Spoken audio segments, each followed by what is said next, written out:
Welcome back to the Essex County College Community Education Forum. I'm your host, Alfred Bundy.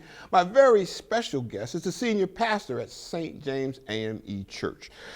Besides that, he has an additional assignment. He's been appointed by Governor Murphy to the Parole Board here in the state of New Jersey. And recently, a newly created position was formed here in the city of Newark, where he is now the Deputy Public Safety Director for the city of Newark. Please welcome our special guest and one of the preachers I really love in this community, Reverend Ronald Slaughter. Rep, welcome. Well, thank you, Mr. Bundy. It's my pleasure and privilege to be here with you this afternoon. You always have one of them great voices. I don't care what you say, it's how you can really preach. Oh, man. Thank God for the gift of voice. How long have you been at St. James? And tell us a little bit about the ministries at St. James. Well, I've been at St. James 10 years now. In June, I began my 11th year. Seems like yesterday. I guess that's what really happens when you're having fun. It's been probably the singular most refreshing and kindest thing to ever happen besides my family, my children, and my wife, is being assigned as the pastor of St. James. I really believe the people there are the greatest people on the earth, and it's been a joy working with them. We've been having so much fun.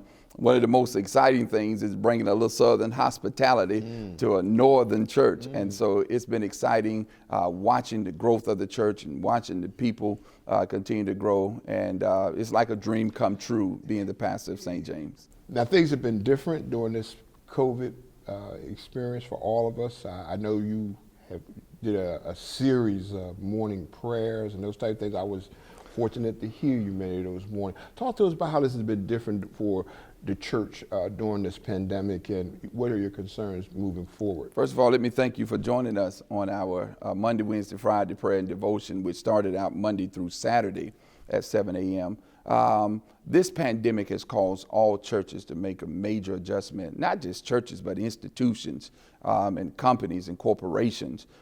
We've gone to this virtual world now.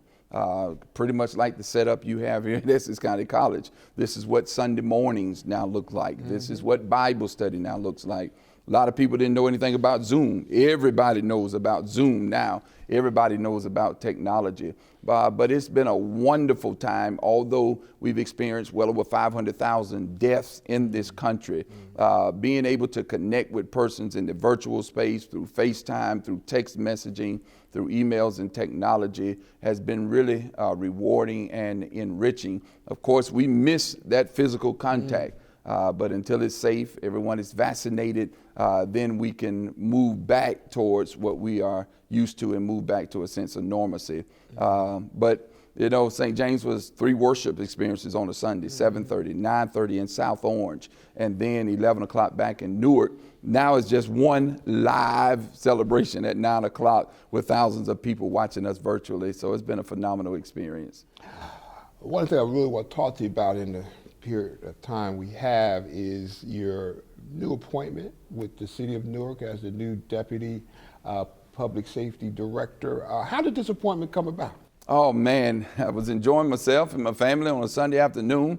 Cell phone rings, it's Mayor Ras Baraka. I said, wow, what's going on in Newark, you know, on a Sunday evening? The mayor began to talk about policing as a whole in America. And we've all witnessed it, George Floyd in Minnesota, and so many incidents around the country and tragic deaths. And then there's the message that's been going around about defunding the police. Mayor Baraka, activist at heart, myself an activist, understand that that's not feasible to defund the police. And so he had this brilliant vision to place a civilian, which is not seen in America really anywhere, to take a civilian and make them second in command of the entire police department. And that's exactly what his vision was. And I was sharing my support. And I said, oh, I'm on board. Any way I can help, you know, find the person, I'm willing to be a part of it. He said, no, you are the person. And I was like, wow, really, Mayor? And he was like, yes, sir. Yeah, your name is the one that keeps coming up.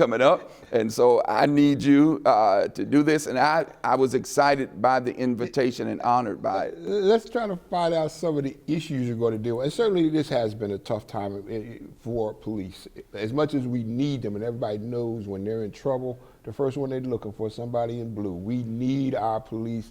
and very, very badly. But at the same time, you're right. There's been, a lot of stories around the country that have certainly not have always put our police force in the best light. But here in Newark, which I know for a while was under federal consent decree. Still is. It still is. Okay. Yes, sir. So talk to us about that, and talk to us about some of the community issues you'd like to work on. Well, the wonderful thing about serving Mayor Ras Baraka, along with working with the new director of public safety, Director O'Hara, who has been working with this consent decree since 2018. So the new director has familiarity. He is a community-oriented leader and person. And so one of the things that we will try our best to do is to build on the synergy and cohesion between police and community. And so one of the vision is to bring a committee of 10 persons, 2 from each ward of the city. City council person chooses 1, and then another comes from each ward. So you have 10 persons come together, make this committee, so that we always have the issues of the community at the forefront of everything we're trying to do as it relates to policing, as it relates to policy. And it's all about building relationships. Now, that's what's critical. There has been some concern about having a civilian review board, and I know that somehow or another the state or whoever decided that was not going to be able to go forth. Is this somehow or another a replacement for some of that? What do you think? One could look at it through those lenses. I'm not sure if it's a replacement, but I know this committee will serve along with me, part of the vision of our mayor, because the mayor wants to make sure that the community is at the table when it deals with policing. And so one of my duties and responsibilities is not only building this 10-person committee, but also hearing the voices of the community, bringing community inside law enforcement. It makes the best of both worlds. Both worlds. I mean, both worlds. What's your long-term goals look like for this assignment? Long-term goals is to make policing easier. We want to make sure that our law enforcement and our police officers understand that the creation of this position is to make their job easier. But it's also like any relationship, parental, it could be relationship, domestic. There is accountability. There is trust that has to be built. And so we're trying, my responsibility is to put some legs and some hands and some feet on the word trust and make trust not just a punchline, but a real life instance where people in the community, when law enforcement is enforcing laws, is not so much afraid of law enforcement because the relationship has been built and there is trust and there's synergy and cohesion there. And so the community becomes a part of the law enforcement agency. Reverend Slaughter, we're almost out of time. Just quickly try to share with you, do you need more social services assistance with our police? Is there a space for that type of thing? There's been some, people raising that issue. Absolutely. People, what this pandemic has revealed is that people are in need. People are not just in need of social services programs, but in need of psychological programs, mental health programs, physical programs. And so one of my responsibilities is to make sure that our law enforcement has all the tools that they need in order to serve the community that they have taken an oath to serve. And I want to make sure they have all the necessary tools, whether it be social services, whether it be mental health, whether it be physical health. I want to make sure they have all of those tools. I know you have taken the vaccine already. I was lucky enough to just get my first shot, but my second one shot. I'll be trying to encourage people of color. What do you want to say just very quickly about telling our folks they need to get that vaccination? I want our people to trust the science, man. I've taken both.